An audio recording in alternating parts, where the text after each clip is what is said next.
पाकिस्तान के बारे में उसमें बोलते हैं, पाकिस्तान का जो डिवीज़न हुआ था उसके बारे में बोलते हैं। तो आई थिंक ये टॉपिकल भी बहुत है और लोगों को पसंद भी आएगा। And we have a great cast. तो आप लोग क्या कहना चाहेंगे? गुजराती रंगभूमि पे बहुत से कमर्शियल प्लेस होते हैं, आर्ट प्लेस होते हैं, तो व्यावसायिक रंगभूमि जो है और उससे व्यतिरिक्त जो एक रंगभूमि है उसमें बहुत सारे प्रयोग किए जाते हैं।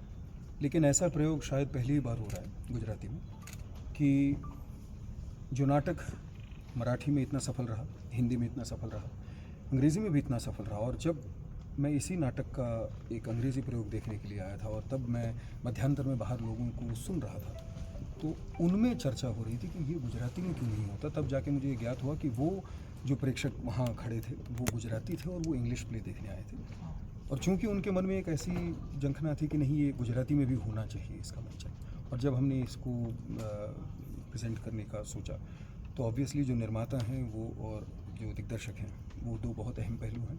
तो आइडियाज़ एंटरटेनमेंट बहुत पहले से ही विचार प्रेरक चीज़ें देते रहा है, फिर वो हास्य रस भी हो सकता है और उसके बाद ऐसा शौर्य रस भी हो सकता है।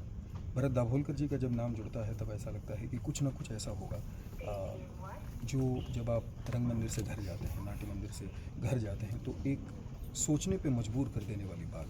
क्योंकि शायद नथुराम गोडसे जब भी नाम आता है तो हर किसी को अपने स्कूल कॉलेज में पढ़ी हुई वो इतिहास की किताबें, वो भूगोल की किताबें याद आती हैं जहाँ पे भारत का एक अखंड भारत का जो एक नक्शा था वो दिखाया जाता है, और फिर जो टुकड़े हो गए, टुकड़ों के बारे में हर किसी ने सुना है, टुकड़े किसने किए वो भी सुना है, और टुकड़े किन वजह से हुए ये भी किसी ने सुना है। लेकिन जब गांधीवाद की बात आती है, गांधी जी की हत्या की बात आती है, तो हमेशा से विवाद से घिरा हुआ एक ऐसा सब्जेक्ट है। तो इसके बारे में हर किसी को मालूम है कि जो उन्होंने निवेदन दिया था, लेकिन क्यों मारा था, इस बंदूक का वो जो चित्र है उसके पीछे के जो कारण है, और नथुराम गोडसे ने गांधी वध क्यों किया, वो गांधी हत्या थी या गांधी वध था, ये देखने के लिए नाटक देखना पड़ेगा। ગુજરાતી ઓડિયન્સ માટે શું મેસેજ છે તમારો? ગુજરાતી ઓડિયન્સ માટે માત્ર એટલું જ કહીશ કે ઘણા બધા નાટકો આપણે જોતા જ હોઈએ છીએ, ખૂબ બધો આનંદ કરતા હોઈએ છીએ, સપરિવાર આપણે જઈને હસતા પણ હોઈએ છીએ, ઘણીવાર રડતા પણ હોઈએ છીએ, આંખો સજળ થઈ જાય છે, પરંતુ આપણે બધાને ખ્યાલ છે કે ગુજરાતી રંગભૂમિનો એવો એક જમાનો હતો કે જ્યારે તમે નાટ્યગૃહમાંથી ઘરે જાઓ ત્યારે ઘરે પણ એની ચર્ચા થાય, ઘરે જતી વખતે ગાડીમાં પણ એ નાટકની ચર્ચા થાય, અને ત્યારે ઘરે પહોંચીને તમે બીજા લોકોને પણ કહો કે આ નાટક કેવું હતું અને ખરેખર આપણે જવું જોઈએ. તો એવા નાટકો જોજ બનતા હોય છે, અને એમાંનું એક નાટક જેની વાર્તા બધાને ખબર છે પણ એ વાર્તા પાછળની હકીકત એ બધાને હજી ખબર નથી. તો એ બહાર લાવવાનો એક પ્રયાસ, એક ખૂબ જ સુંદર એનું નાટ્યાંકન કરવામાં આવ્યું છે, અને લોકોને જાણીને બહુ આનંદ થશે કે આ નાટકના રિસર્ચમાં ઘણા થોથા તો ઉથલાવ્યા છે, પણ એની સાથે સાથે નથુરામ ગોડસેનો જે ઓરિજિનલ મૃત્યુપત્ર છે, એના જે ઓરિજિનલ કપડાં હતા છેલ્લી વખતે એમના અંતિમ ક્ષણે, અને એમની અસ્થિઓ જે આજની તારીખમાં પૂનામાં છે એ ટીમે જઈને જોઈ છે અને ખૂબ બધું એના વિશે અભ્યાસ કર્યો છે, અને ત્યારબાદ આ નાટક હવે તમારા સમક્ષ આપી રહ્યા છે. मैम आप क्या कहना चाहेंगे?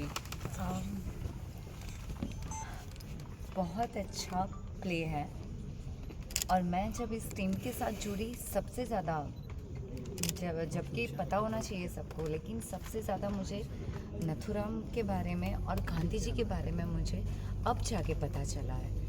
वो सबसे बड़ी बात है कि मतलब जो रियलिटी रहती है उसके बारे में किसी को बताया ही नहीं गया, ना तो स्कूल में ना कॉलेज में, कि हकीकत क्या थी, हमारे भारत की हकीकत क्या थी. तो एक्चुअली ये हकीकत देखने के लिए सबको ये प्ले देखना चाहिए, और ऑब्वियसली ये प्ले हिंदी और मराठी में एंड इंग्लिश में बहुत बहुत चर्चित और प्रसिद्ध रहा है.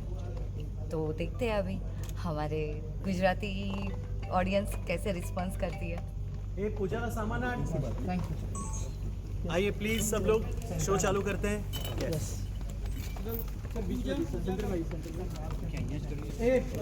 गणपतीचा फोटो अभी कि गुजराती चला रंगभूमि लवकर.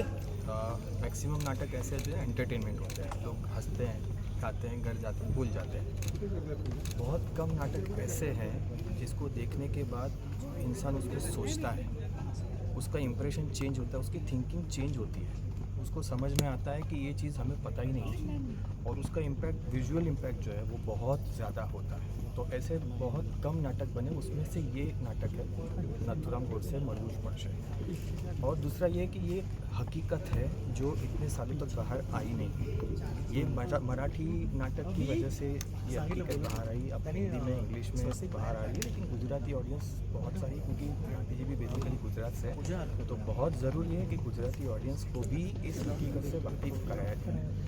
और ये नाटक ऐसा है जिसको हम एक नाटक नहीं बोल सकते, मेरे हिसाब से एक हकीकत बोल सकते हैं। कड़वी हो सकती है लेकिन ये हकीकत, और ऐसे प्रयोग करने के लिए मंजे हुए लोग चाहिए। तो जब ऐसे लोग जुड़ते हैं, भरत दाभोलकर सर ऐसे Guys, wind up, please. Ideas entertainment, तो ऑब्वियसली ये नाटक का प्रेजेंटेशन कुछ कमाल का ही होगा, और ये 100% है। और हमें आशा है कि जब जो भी प्रेक्षक ये देखेंगे वो अपने मन पे एक अलग इम्प्रेशन लेकर जाएंगे। जो आज तक उनकी सोच थी, उनकी सोच में बदलाव ज़रूर रहेगा। Thank you sir, thank you. आइए आइए प्लीज प्लीज प्लीज।